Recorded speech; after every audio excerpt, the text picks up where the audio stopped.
ఓం శ్రీ సాయినాథాయ నమః. శ్రీ సాయి సచ్చరిత్రము 37వ అధ్యాయం. ప్రస్తావన చావడి ఉత్సవం. హేమన్పంతి అధ్యాయంలో కొన్ని వేదాంత విషయములు ప్రస్తావించిన పిమ్మట చావడి ఉత్సవమును గురించి వర్ణించుచున్నాడు. ప్రస్తావన. శ్రీ సాయి మిగుల పావనమైనది.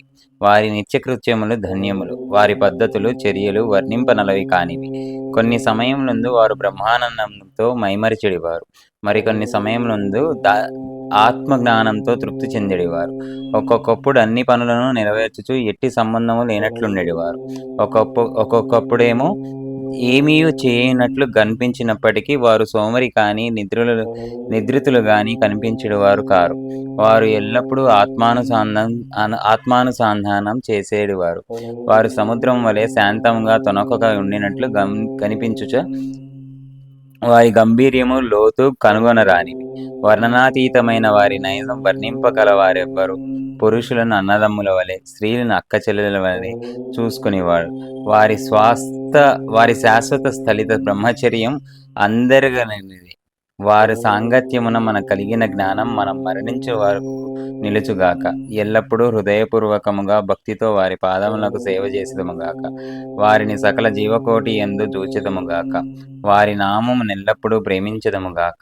వేదాంత సంబంధమైన దీర్ఘోపన్యాసము చేసిన పిమ్మట హేమన్పంత్ చావడి ఉత్సవమును వర్ణించుటకు మొదలెడినాడు. చావడి ఉత్సవము. బాబా శయనశాలను ఇదివరకే వర్ణించితిని. వారు ఒకనాడు మసీదులోను ఇంకొకనాడు చావడిలోను నిద్రించుచుండిరి. మసీదుకు దగ్గరలోనే చావడి 2 గదులతో నుండెడిది. బాబా మహాసమాధి చెందు వరకు ఒకరోజు మసీదులో ఇంకొక రోజు చావడిలో నిద్రించుచుండిరి. 1910 డిసెంబర్ 10 తేదీ నుండి చావడిలో భక్తులు పూజాహారతులను జరుప మొదలెడిరి. బాబా కటాక్షముచే దీనిని ఇప్పుడు వర్ణించును.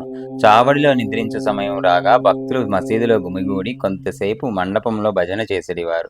భజన బృందం వెనక రథము, కుడివైపు తులసి బృందావనము, ముందర బాబా విని మధ్య భజన జరుగుచుండెను. భజన యందు ప్రీతిగల స్త్రీ పురుషులు సరియైన కాలమునకు వచ్చుచుండిరి. కొందరు తాళములు, చిడతలు, మృదంగము, కంజిర మద్దెలలో పట్టుకుని భజన చేయుచుండెడివారు. సూదంటు రాయి వలె సాయిబాబా భక్తులందరినీ తమ వద్దకు ఈడ్చుకొనెడివారు. బయట బహిరంగ స్థలములో కొందరు దివిటీలు సరిచేయుచుండిరి. కొందరు పల్లకీ నలంకరించుచుండిరి. కొందరు బెత్తమును చేత ధరించి శ్రీ సాయినాథ్ మహారాజ్ కి జై అని కేకలు వేయుచుండిరి. మసీదు మూలాలు తోరణములతో నలంకరించుచుండిరి. మసీదు చుట్టూ దీపములు వరుసల కాంతిని వెదజల్లుచుండెను. బాబా గుర్రము శ్యామకర్ణ సజ్జితమై బయట నిలుచుచుండెను. అప్పుడు తాత్యా పాటీలు కొంతమందిని వెంట పెట్టుకుని వచ్చి బాబాను సిద్ధముగా నుండుడని చెప్పెడివాడు. బాబా నిశ్చలముగా కూర్చునేవారు. తాత్యా పాటీలు వచ్చి బాబా చంకలో చేయి వేసి లేవనెత్తుచుండెను. తాత్యా బాబాను మామాయ్ అని పిలిచేవారు. నిజముగా వారి బాంధవ్యం మిక్కిలి సన్నిహితమైనది. బాబా శరీరంపై మామూలు కపిని వేసుకుని సంకలో సటకా పెట్టుకుని చిలమును పొగాకును తీసుకుని పైన ఉత్తరీయం వేసుకుని బయలుదేరుటకు సిద్ధపడుచుండిరి. పిమ్మట తాత్యా జలతార సెల్లాను బాబా ఒడలిపై వేసడివారు. అటు పిమ్మట బాబా తన కుడిపాదం బొటనవేలుతో దునిలోని కట్టెలను ముందుకు తోసి కుడి చేతితో మండుచున్న దీపమును ఆర్పి చావడికి బయలుదేరేవారు. అన్ని వాయిద్యములు మోగిడివి. మతాబమందు సామానులనేక రంగులు ప్రదర్శించుచు కాలెడివి. పురుషులు స్త్రీలు బాబా నామం పాడుచు మృదంగము వీణల సహాయంతో భజన చేయుచు ఉత్సవంతో నడుచుచుండిరి. కొందరు సంతసంతో నాట్యమాడుచుండిరి. కొందరు జెండాలను చేతపట్టుకొనుచుండిరి. బాబా మసీదు పెట్లవైకి రాగా బాల్దారులు శ్రీ సాయినాథ్ మహారాజ్ కి జై అని కేకలు పెట్టుచుండిరి. బాబా కిరుప్రక్కల చామరులు మొదలగునవి పట్టుకొని విసురుచుండిరి. మార్గమంతయు అడుగులకు మడుగులు పరచుడివారు. వానిపై బాబా భక్తుల కేలుతుతో నడుచుడివారు. తాత్యా ఎడమ చేతిని, మహల్సాపతి కుడి చేతిని, బాపు సాహెబ్ జోగ్ శిరస్సుపై ఛత్రమును పట్టుకొనిడివారు. ఈ ప్రకారముగా బాబా చావడికి పయనమగుచుండెను. బాగుగాను పూర్తిగాను అలంకరించిన ఎర్రగుర్రము శ్యామకర్ణ దారి తీయుచుండెను. దాని వెనుక పాడెడువారు, భజన చేయువారు, వాయిద్యమును మోగించువారు, భక్తుల సమూహం ఉండెడిది. హరినామ స్మరణతోనూ బాబా నామ స్మరణతోనూ ఆకాశం బద్దలగునగుట నటుల మారు మ్రోగుచుండెను. ఈ మాదిరిగా శోభాయాత్ర మసీదు మూల చేరేసరికి ఉత్సవంలో పాల్గొని వారందరూ ఆనందించుచుండిరి. ఈ మూలకు వచ్చేసరికి బాబా చావడి వైపు ముఖము పెట్టి నిలిచి ఒక విచిత్రమైన ప్రకాశముతో వెలిగెడివారు. వారి ముఖము ఉదయం సంధ్యవలె లేదా బాలభానుని వలె ప్రకాశించుచుండెను. అచట బాబా ఉత్తరము వైపు ముఖము పెట్టి కేంద్రీకరించిన మనస్సుతో నిలిచెడివారు. వారెవరినో పిలుచునట్ల గమనించెడిది. సమస్త వాయిద్యములు మ్రోగుచున్నప్పుడు బాబా తన కుడి చేతిని కిందకు మీదకు ఆడించెడివారు. అట్టి సమయమున కాకాసాహెబ్ దీక్షిత్ ముందుకు వచ్చి ఒక వెండి పళ్ళెములో పువ్వులు, గులాల్ పొడిని తీసుకొని బాబాపై పెక్కుసార్లు చల్లుచుండెను. అట్టి సమయమందు సంగీత వాయిద్యములు వాని శక్తి కొలది ధ్వనించుచుండెను. బాబా ముఖము స్థిరమైన ద్విగుణీకృత ప్రకాశముతోడను సౌందర్యముతోడను వెలుగుచుండెను. అందరూ ఈ ప్రకాశమును మనసారా గ్రోలుచుండిరి. ఈ దృశ్యమును ఆ శోభను వర్ణించుటకు మాటలు చాలవు.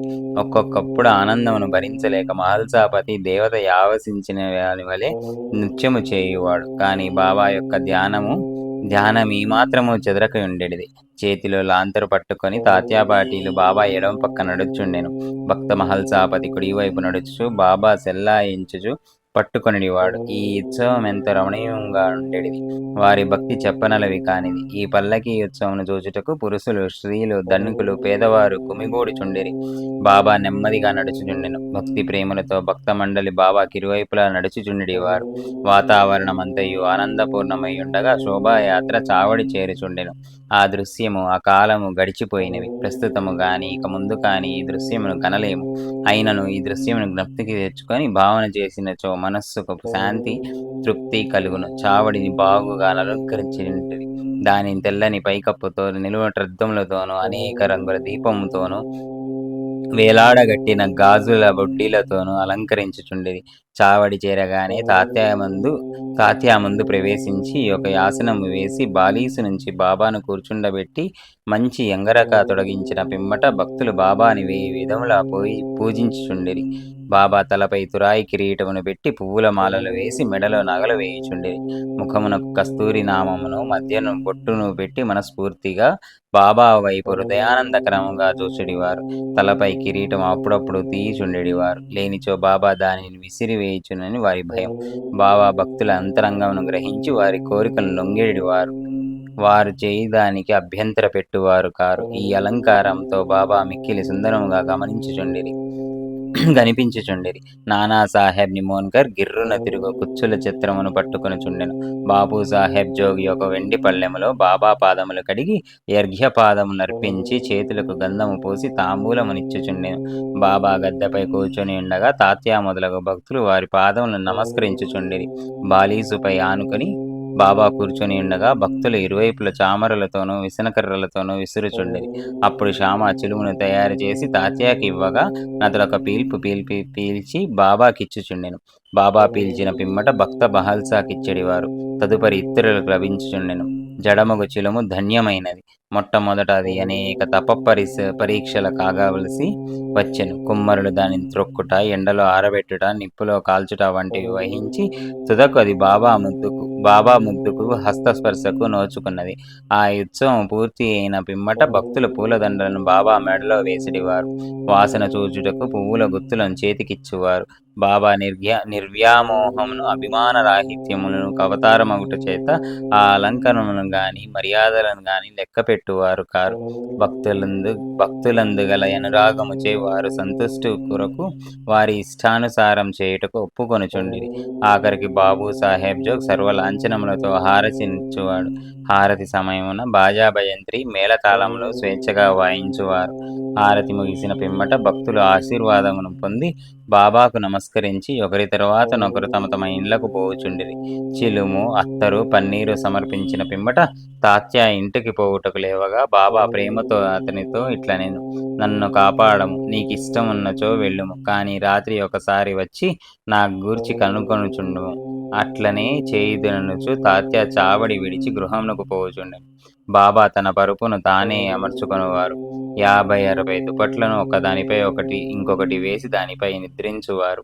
మనము కూడా ఇప్పుడు విశ్రమించెదము. ఈ అధ్యాయమునకు ముగించు ముందు భక్తులకొక మనవి. ప్రతిరోజు రాత్రి నిద్రించుటకు ముందు సాయిబాబాను వారి చావడి ఉత్సవమును జ్ఞప్తికి తెచ్చుకొనవలెను. జై బోలో శ్రీ సాయినాథ్ మహారాజ్ కీ జై. 37వ అధ్యాయం సంపూర్ణం. శ్రీ సద్గురు శ్రీ సాయినాథార్పణమస్తు. శుభం భవతు.